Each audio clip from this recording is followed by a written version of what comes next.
Hello friends, I hope you have enjoyed my first video. This is the second video of literary terms and devices, and I hope I'll explain you this video in a very good manner with suitable example. Let's start the video now.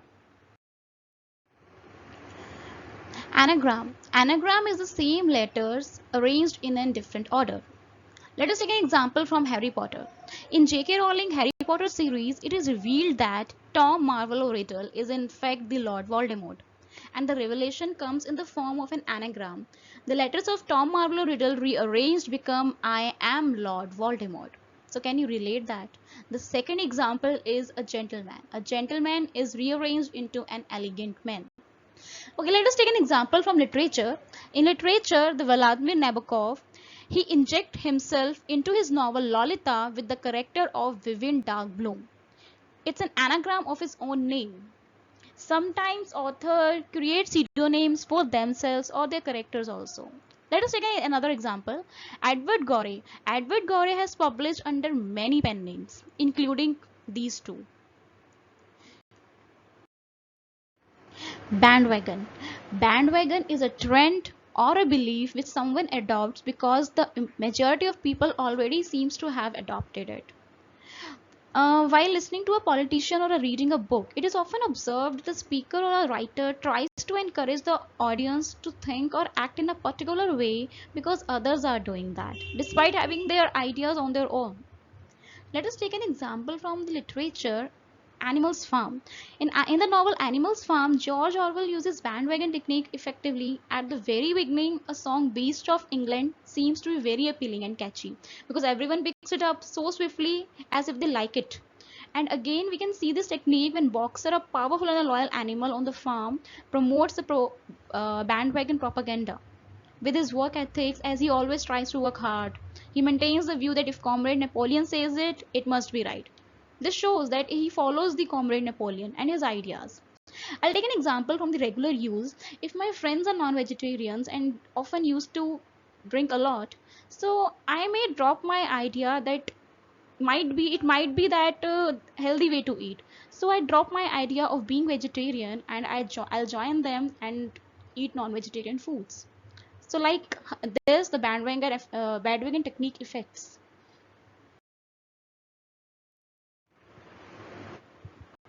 Bathos. Bathos comes from the Greek word which means depth.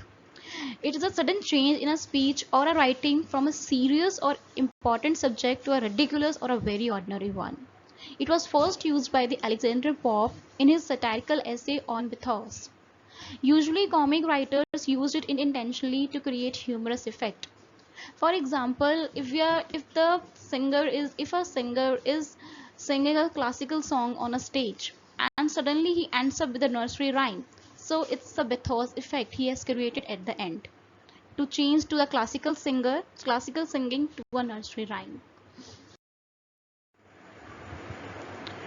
Chiasmus. Chiasmus comes from the Greek word which means crossed. It refers to a grammatical structure that inverts a previous phrase. That is when you say one thing and then you say something very similar but flipped around. For example, love as if you would one day hate and hate as if you would one day love. इसने lines भी change कर दी and lines change के साथ साथ meaning भी change हो गया हमारा. Let us take another example. Never let a fool kiss you or kiss fool you. Same here हमारा मीनिंग भी चेंज हो जाता है. अगर ग्रामेटिकली भी सब कुछ चेंज हो जाता है एंड मीनिंग भी चेंज हो जाता है हमारा. And writer use to create a special artistic effect.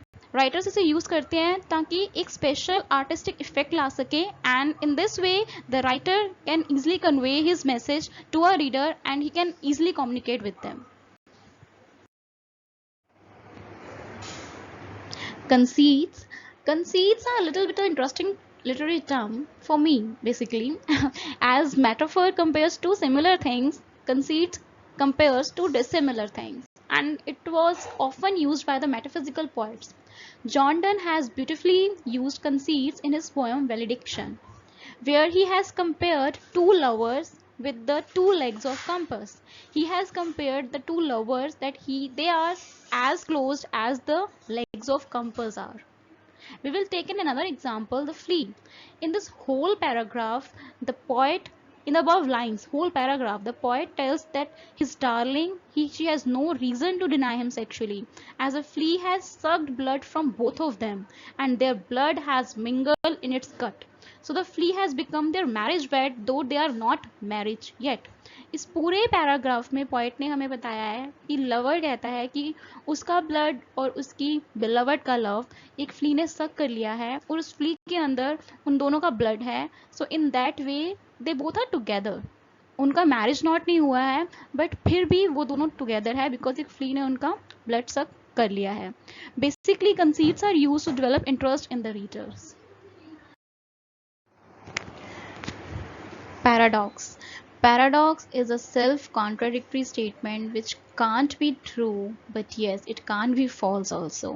I'll explain you by example. All animals are equal, but some are more equal than others. These lines are from Animals Farm by George Orwell, and the statement seems to not make any sense. But अगर हम एक close look करें इसके अंदर, it becomes clear that Orwell points out a political truth here. जो government है इस novel में वो क्लियरली कहती है कि सब इक्वल हैं, बट ऐसा कभी होता नहीं है, वो सबको इक्वली ट्रीट करते नहीं है. It is a concept of equality stated in the paradox that is opposite to the common belief of equality. So, the paradox is the contrary to any expectations, existing beliefs, or perceived opinions. When a reader looks at a paradox, they look over the idea in a more innovative way.